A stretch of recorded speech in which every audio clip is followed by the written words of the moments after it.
ರಾಜ್ಯಾಧ್ಯಕ್ಷ ವಿಚಾರದ್ದು ರಾಜ್ಯಾಧ್ಯಕ್ಷ ವಿಚಾರ ಏನ್ ಯಾಕೆ ನೀವು ಕೇಳಲಿಲ್ಲ ಅಂತ ಸರ್, ಈಗ ವಿಜೇಂದ್ರ ಅವರು ಮುಂದುವರಿಯುವಂತ ವಿಶ್ವಾಸ ಇದೆ, ಸಾಕಷ್ಟು ಜನ ವಿಶ್ವಾಸ ವ್ಯಕ್ತಪಡಿಸ್ತಾ ಇದ್ದಾರೆ. ಸರ್, ಹೇಗಿದೆ ಪರಿಸ್ಥಿತಿ? ನಾನೊಬ್ಬ ಪಕ್ಷದ ನನ್ನ ಪಕ್ಷ ಎಲ್ಲ ಸ್ಥಾನಮಾನಗಳನ್ನು ಕೊಟ್ಟಿದೆ ಸರ್.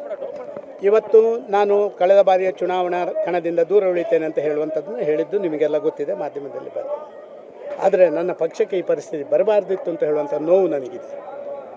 ಒಂದು ಪಕ್ಷ, ನರೇಂದ್ರ ಮೋದಿಯವರ ಪಕ್ಷ ಹೇಗೆ ದೇಶದಲ್ಲಿ ಇವತ್ತು ಆಡಳಿತ ಸೂತ್ರಗಳನ್ನು ಮಾಡ್ತದೆ, ಅದೇ ರೀತಿ ಆಡಳಿತ ಸೂತ್ರ ಕರ್ನಾಟಕದಲ್ಲಿ ಇರಬೇಕು ಅಂತ ಹೇಳಂತ ಭಾವಿಸಿದ ನಮಗೆ ಮೊನ್ನೆ ಚುನಾವಣೆಯಲ್ಲಿ ಹಿನ್ನಡೆ ಆಯಿತು, ಗಂಭೀರವಾದಂಥ ಹಿನ್ನಡೆ ಆಯಿತು. ನಮ್ಮ ಸ್ವಯಂಕೃತ ಅಪರಾಧದಿಂದ ನಾವು ಸೋತಿದ್ದೇವೆ, ನಾವು ಇನ್ನೊಬ್ಬರನ್ನು ಹೇಳೋದಿಲ್ಲ. ರಾಜ್ಯಾಧ್ಯಕ್ಷ ವಿಚಾರದ್ದು ರಾಜ್ಯಾಧ್ಯಕ್ಷ ವಿಚಾರ ಏನ್ ಯಾಕೆ ನೀವು ಕೇಳಲಿಲ್ಲ ಅಂತ ಸರ್, ಈಗ ವಿಜೇಂದ್ರ ಅವರು ಮುಂದುವರಿಯುವಂತ ವಿಶ್ವಾಸ ಇದೆ, ಸಾಕಷ್ಟು ಜನ ವಿಶ್ವಾಸ ವ್ಯಕ್ತಪಡಿಸ್ತಾ ಇದ್ದಾರೆ. ಸರ್, ಹೇಗಿದೆ ಪರಿಸ್ಥಿತಿ? ನಾನೊಬ್ಬ ಪಕ್ಷದ ನನ್ನ ಪಕ್ಷ ಎಲ್ಲ ಸ್ಥಾನಮಾನಗಳನ್ನು ಕೊಟ್ಟಿದೆ ಸರ್. ಇವತ್ತು ನಾನು ಕಳೆದ ಬಾರಿಯ ಚುನಾವಣಾ ಕಣದಿಂದ ದೂರ ಉಳಿತೇನೆ ಅಂತ ಹೇಳುವಂಥದ್ದನ್ನು ಹೇಳಿದ್ದು ನಿಮಗೆಲ್ಲ ಗೊತ್ತಿದೆ, ಮಾಧ್ಯಮದಲ್ಲಿ ಬಂದಿದೆ. ಆದರೆ ನನ್ನ ಪಕ್ಷಕ್ಕೆ ಈ ಪರಿಸ್ಥಿತಿ ಬರಬಾರ್ದಿತ್ತು ಅಂತ ಹೇಳುವಂಥ ನೋವು ನನಗಿದೆ.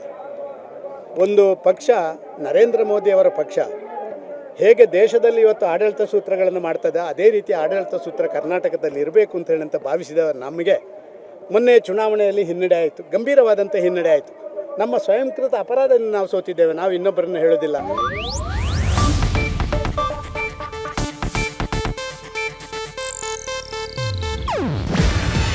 ಇದು ಏಷ್ಯಾನೆಟ್ ನ್ಯೂಸ್ ನೆಟ್ವರ್ಕ್ ಪ್ರಸ್ತುತಿ. ನೀವು ನೋಡ್ತಿದ್ದೀರಾ ಏಷ್ಯಾನೆಟ್ ಸುವರ್ಣ ನ್ಯೂಸ್.